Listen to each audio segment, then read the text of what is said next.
भक्तों, अगर आपके जीवन में हर शनिवार कुछ न कुछ उल्टा पुल्टा होता है, अगर कोई अदृश्य बाधा आपकी मेहनत को निगल रही है, अगर कर्ज चुकता नहीं हो रहा या दुश्मनों की साजिशें बार बार आपकी तरक्की को रोक रही हैं, तो समझ लीजिए ये शनि की छाया है। लेकिन उसी शनिदेव की नाराजगी को शांत करने वाला एक ही नाम है, बजरंग बली।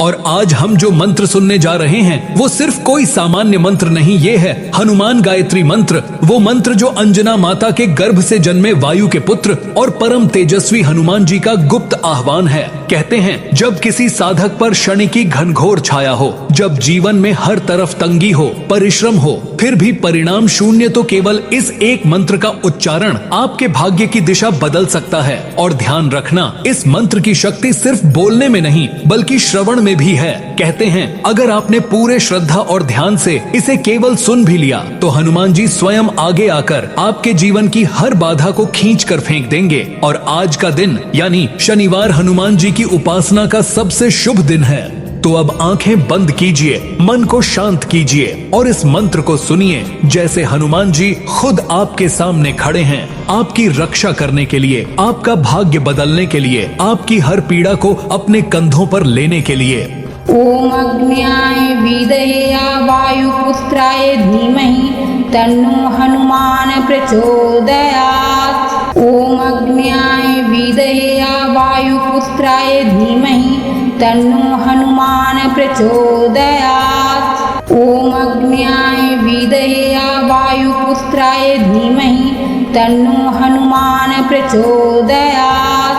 ओम अग्न्याय विदये वायुपुत्राय धीमहि तन्नो हनुमान प्रचोदयात्। ओम अग्न्याय विदये वायुपुत्राय धीमहि तन्नो हनुमान प्रचोदयात्। ओम अग्न्याय विदये वायुपुत्राय धीमहि तन्नो हनुमान प्रचोदयात्। ओम अग्न्याय विदये वायुपुत्राय धीमहि तन्नो हनुमान प्रचोदयात्। ओम अग्न्याय विदये वायुपुत्राय धीमहि तन्नो हनुमान प्रचोदयात्। ओम अग्न्याय विदये वायुपुत्राय धीमहि तन्नो हनुमान प्रचोदयात्। ओम अग्न्याय विदये वायुपुत्राय धीमहि तन्नो हनुमान प्रचोदयात्। ओम अग्न्याय विदये वायुपुत्राय धीमहि तन्नो हनुमान प्रचोदयात्। ओम अग्न्याय विदये वायुपुत्राय धीमहि तन्नो हनुमान प्रचोदयात्। ओम अग्न्याय विदये वायुपुत्राय धीमहि तन्नो हनुमान प्रचोदयात्। ओम अग्न्याय विदये वायुपुत्राय धीमहि तन्नो हनुमान प्रचोदयात्। ओम अग्न्याय विदये वायुपुत्राय धीमहि तन्नो हनुमान प्रचोदयात्। ओम अग्न्याय विदये वायुपुत्राय धीमहि तन्नो हनुमान प्रचोदयात्। ओम अग्न्याय विदये वायुपुत्राय धीमहि तन्नो हनुमान प्रचोदयात्। ओम अग्न्याय विदये वायुपुत्राय धीमहि तन्नो हनुमान प्रचोदयात्। ओम अग्न्याय विदये वायुपुत्राय धीमहि तन्नो हनुमान प्रचोदयात्। ओम अग्न्याय विदये वायुपुत्राय धीमहि तन्नो हनुमान प्रचोदयात्। ओम अग्न्याय विदये वायुपुत्राय धीमहि तन्नो हनुमान प्रचोदयात्। ओम अग्न्याय विदये वायुपुत्राय धीमहि तन्नो हनुमान प्रचोदयात्। ओम अग्न्याय विदये वायुपुत्राय धीमहि तन्नो हनुमान प्रचोदयात्। ओम अग्न्याय विदये वायुपुत्राय धीमहि तन्नो हनुमान प्रचोदयात्। ओम अग्न्याय विदये वायुपुत्राय धीमहि तन्नो हनुमान प्रचोदयात्। ओम वायुपुत्राय धीमहि तन्नो हनुमान प्रचोदयात्। ॐ अग्न्याय विद्महे वायुपुत्राय धीमहि तन्नो हनुमान प्रचोदयात्। ॐ अग्न्याय विद्महे वायुपुत्राय धीमहि तन्नो हनुमान प्रचोदयात्। ॐ अग्न्याय विद्महे वायुपुत्राय धीमहि तन्नो हनुमान प्रचोदयात्। ॐ अग्न्याय विद्महे वायुपुत्राय धीमहि तन्नो हनुमान प्रचोदयात्। ॐ अग्न्याय विद्महे वायुपुत्राय धीमहि तन्नो हनुमान प्रचोदयात्। ॐ अग्न्याय विद्महे वायुपुत्राय धीमहि तन्नो हनुमान प्रचोदयात्। ॐ अग्न्याय विद्महे वायुपुत्राय धीमहि तन्नो हनुमान प्रचोदयात्। ॐ अग्न्याय विद्महे वायुपुत्राय धीमहि तन्नो हनुमान प्रचोदयात्। ॐ अग्न्याय विद्महे वायुपुत्राय धीमहि तन्नो हनुमान प्रचोदयात्। ॐ अग्न्याय विद्महे वायुपुत्राय धीमहि तन्नो हनुमान प्रचोदयात्। ॐ अग्न्याय विद्महे वायुपुत्राय धीमहि तन्नो हनुमान प्रचोदयात्। ॐ अग्न्याय विद्महे वायुपुत्राय धीमहि तन्नो हनुमान प्रचोदयात्। ॐ अग्न्याय विद्महे वायुपुत्राय धीमहि तन्नो हनुमान प्रचोदयात्। ॐ अग्न्याय विद्महे वायुपुत्राय धीमहि तन्नो हनुमान प्रचोदयात्। ॐ अग्न्याय विद्महे वायुपुत्राय धीमहि तन्नो हनुमान प्रचोदयात्। ॐ अग्न्याय विद्महे वायुपुत्राय धीमहि तन्नो हनुमान प्रचोदयात्। ॐ अग्न्याय विद्महे वायुपुत्राय धीमहि तन्नो हनुमान प्रचोदयात्। ॐ अग्न्याय विद्महे वायुपुत्राय धीमहि तन्नो हनुमान प्रचोदयात्। ॐ अग्न्याय विद्महे वायुपुत्राय धीमहि तन्नो हनुमान प्रचोदयात्। ॐ अग्न्याय विद्महे वायुपुत्राय धीमहि तन्नो हनुमान प्रचोदयात्। ॐ अग्न्याय विद्महे वायुपुत्राय धीमहि तन्नो हनुमान प्रचोदयात्। ॐ अग्न्याय विद्महे वायुपुत्राय धीमहि तन्नो हनुमान प्रचोदयात्। ॐ अग्न्याय विद्महे वायुपुत्राय धीमहि तन्नो हनुमान प्रचोदयात्। ॐ अग्न्याय विद्महे वायुपुत्राय धीमहि तन्नो हनुमान प्रचोदयात्। ॐ अग्न्याय विद्महे वायुपुत्राय धीमहि तन्नो हनुमान प्रचोदयात्।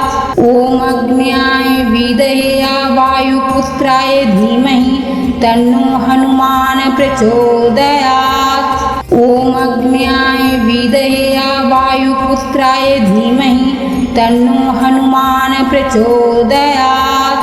ॐ अग्न्याय विद्महे वायुपुत्राय धीमहि तन्नो हनुमान प्रचोदयात्।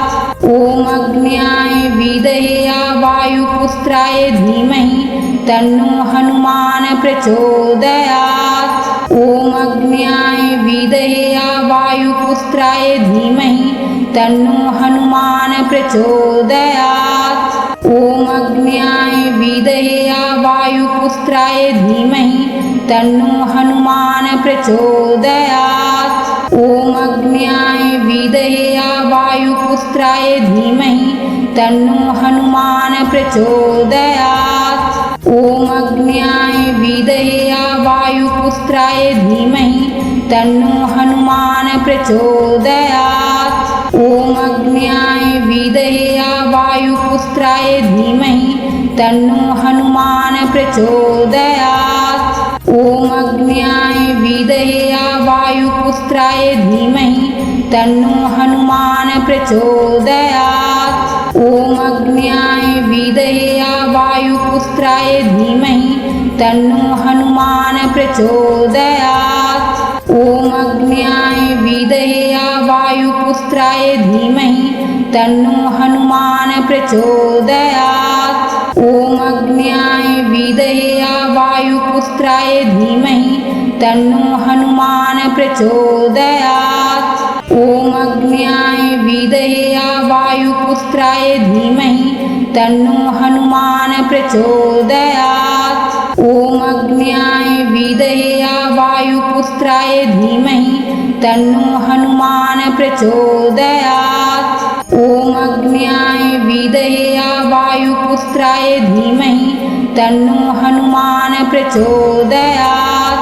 ॐ अग्न्याय विद्महे वायुपुत्राय धीमहि तन्नो हनुमान प्रचोदयात्। ॐ अग्न्याय विद्महे वायुपुत्राय धीमहि तन्नो हनुमान प्रचोदयात्। ॐ अग्न्याय विद्महे वायुपुत्राय धीमहि तन्नो हनुमान प्रचोदयात्। ॐ अग्न्याय विद्महे वायुपुत्राय धीमहि तन्नो हनुमान प्रचोदयात्। ॐ अग्न्याय विद्महे वायुपुत्राय धीमहि तन्नो हनुमान प्रचोदयात्। ॐ अग्न्याय विद्महे वायुपुत्राय धीमहि तन्नो हनुमान प्रचोदयात्। ॐ अग्न्याय विद्महे वायुपुत्राय धीमहि तन्नो हनुमान प्रचोदयात्। ॐ अग्न्याय विद्महे वायुपुत्राय धीमहि तन्नो हनुमान प्रचोदयात्। ॐ अग्न्याय विद्महे वायुपुत्राय धीमहि तन्नो हनुमान प्रचोदयात्। ॐ अग्न्याय विद्महे वायुपुत्राय धीमहि तन्नो हनुमान प्रचोदयात्।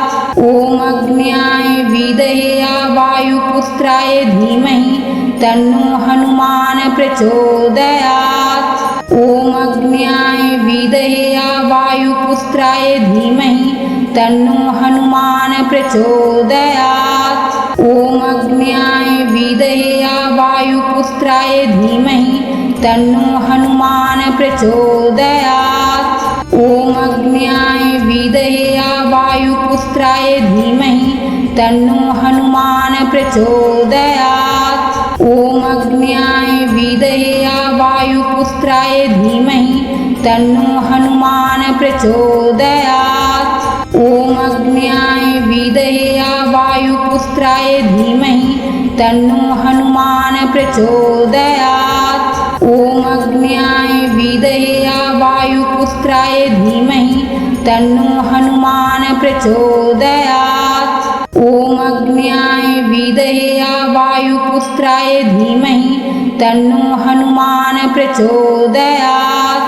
ॐ अग्न्याय विद्महे वायुपुत्राय धीमहि तन्नो हनुमान प्रचोदयात्। ॐ अग्न्याय विद्महे वायुपुत्राय धीमहि तन्नो हनुमान प्रचोदयात्। ॐ अग्न्याय विद्महे वायुपुत्राय धीमहि तन्नो हनुमान प्रचोदयात्। ॐ अग्न्याय विद्महे वायुपुत्राय धीमहि तन्नो हनुमान प्रचोदयात्। ॐ अग्न्याय विद्महे वायुपुत्राय धीमहि तन्नो हनुमान प्रचोदयात्। ॐ अग्न्याय विद्महे वायुपुत्राय धीमहि तन्नो हनुमान प्रचोदयात्। ॐ अग्न्याय विद्महे वायुपुत्राय धीमहि तन्नो हनुमान प्रचोदयात्। ॐ अग्न्याय विद्महे वायुपुत्राय धीमहि तन्नो हनुमान प्रचोदयात्। ॐ अग्न्याय विद्महे वायुपुत्राय धीमहि तन्नो हनुमान प्रचोदयात्। ॐ धीमहि तन्नो हनुमान प्रचोदयात्। ॐ अग्न्याय विद्महे वायुपुत्राय धीमहि तन्नो हनुमान प्रचोदयात्। ॐ अग्न्याय विद्महे वायुपुत्राय धीमहि तन्नो हनुमान प्रचोदयात्। ॐ अग्न्याय विद्महे वायुपुत्राय धीमहि तन्नो हनुमान प्रचोदयात्। ॐ अग्न्याय विद्महे वायुपुत्राय धीमहि तन्नो हनुमान प्रचोदयात्। ॐ अग्न्याय विद्महे वायुपुत्राय धीमहि तन्नो हनुमान प्रचोदयात्। ॐ अग्न्याय विद्महे वायुपुत्राय धीमहि तन्नो हनुमान प्रचोदयात्। ॐ अग्न्याय विद्महे वायुपुत्राय धीमहि तन्नो हनुमान प्रचोदयात्। ॐ अग्न्याय विद्महे वायुपुत्राय धीमहि तन्नो हनुमान प्रचोदयात्। ॐ अग्न्याय विद्महे वायुपुत्राय धीमहि तन्नो हनुमान प्रचोदयात्। ॐ अग्न्याय विद्महे वायुपुत्राय धीमहि तन्नो हनुमान प्रचोदयात्। ॐ अग्न्याय विद्महे वायुपुत्राय धीमहि तन्नो हनुमान प्रचोदयात्। ॐ अग्न्याय विद्महे वायुपुत्राय धीमहि तन्नो हनुमान प्रचोदयात्। ॐ अग्न्याय विद्महे वायुपुत्राय धीमहि तन्नो हनुमान प्रचोदयात्। ॐ अग्न्याय विद्महे वायुपुत्राय धीमहि तन्नो हनुमान प्रचोदयात्। ॐ अग्न्याय विद्महे वायुपुत्राय धीमहि तन्नो हनुमान प्रचोदयात्। ॐ अग्न्याय विद्महे वायुपुत्राय धीमहि तन्नो हनुमान प्रचोदयात्। ॐ अग्न्याय विद्महे वायुपुत्राय धीमहि तन्नो हनुमान प्रचोदयात्। ॐ अग्न्याय विद्महे वायुपुत्राय धीमहि तन्नो हनुमान प्रचोदयात्। ॐ अग्न्याय विद्महे वायुपुत्राय धीमहि तन्नो हनुमान प्रचोदयात्। ॐ अग्न्याय विद्महे वायुपुत्राय धीमहि तन्नो हनुमान प्रचोदयात्। ॐ अग्न्याय विद्महे वायुपुत्राय धीमहि तन्नो हनुमान प्रचोदयात्। ॐ अग्न्याय विद्महे वायुपुत्राय धीमहि तन्नो हनुमान प्रचोदयात्। ॐ अग्न्याय विद्महे वायुपुत्राय धीमहि तन्नो हनुमान प्रचोदयात्। ॐ अग्न्याय विद्महे वायुपुत्राय धीमहि तन्नो हनुमान प्रचोदयात्। ॐ अग्न्याय विद्महे वायुपुत्राय धीमहि तन्नो हनुमान प्रचोदयात्। ॐ अग्न्याय विद्महे वायुपुत्राय धीमहि तन्नो हनुमान प्रचोदयात्। ॐ अग्न्याय विद्महे वायुपुत्राय धीमहि तन्नो हनुमान प्रचोदयात्। ॐ अग्न्याय विद्महे वायुपुत्राय धीमहि तन्नो हनुमान प्रचोदयात्। ॐ अग्न्याय विद्महे वायुपुत्राय धीमहि तन्नो हनुमान प्रचोदयात्। ॐ अग्न्याय विद्महे वायुपुत्राय धीमहि तन्नो हनुमान प्रचोदयात्। ॐ अग्न्याय विद्महे वायुपुत्राय धीमहि तन्नो हनुमान प्रचोदयात्।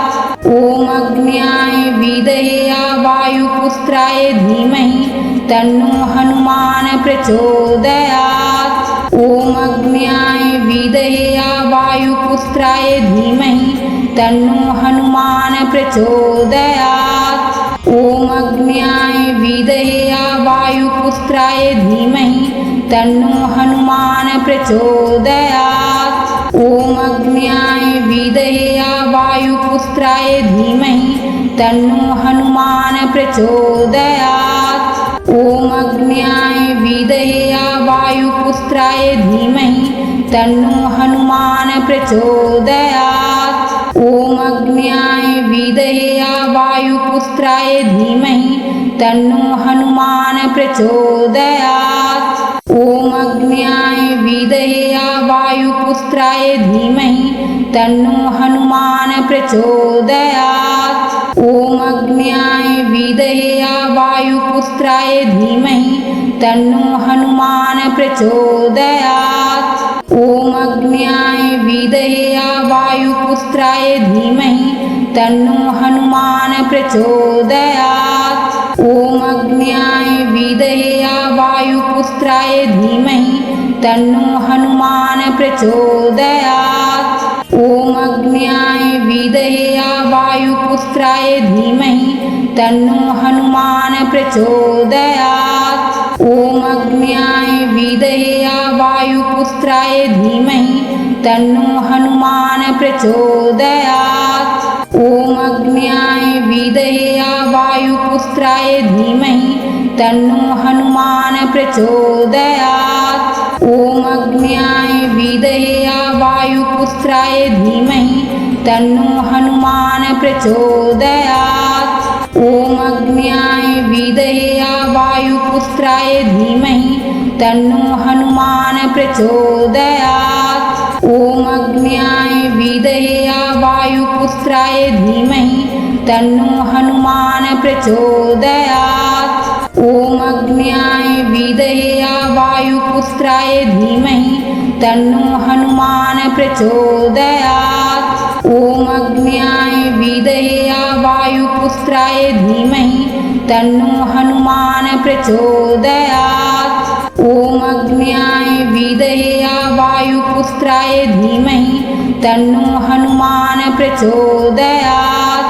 ॐ अग्न्याय विद्महे वायुपुत्राय धीमहि तन्नो हनुमान प्रचोदयात्।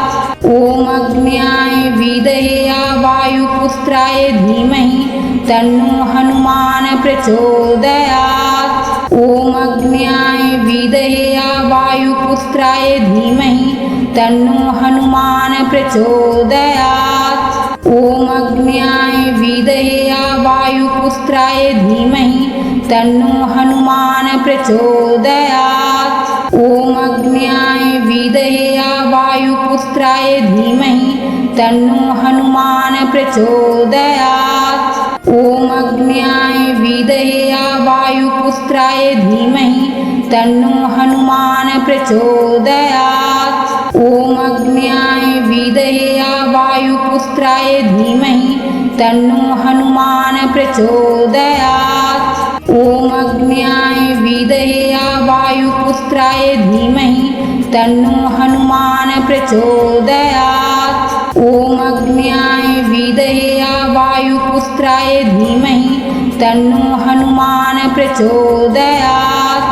ॐ अग्न्याय विद्महे वायुपुत्राय धीमहि तन्नो हनुमान प्रचोदयात्। ॐ अग्न्याय विद्महे वायुपुत्राय धीमहि तन्नो हनुमान प्रचोदयात्। ॐ अग्न्याय विद्महे वायुपुत्राय धीमहि तन्नो हनुमान प्रचोदयात्। ॐ अग्न्याय विद्महे वायुपुत्राय धीमहि तन्नो हनुमान प्रचोदयात्।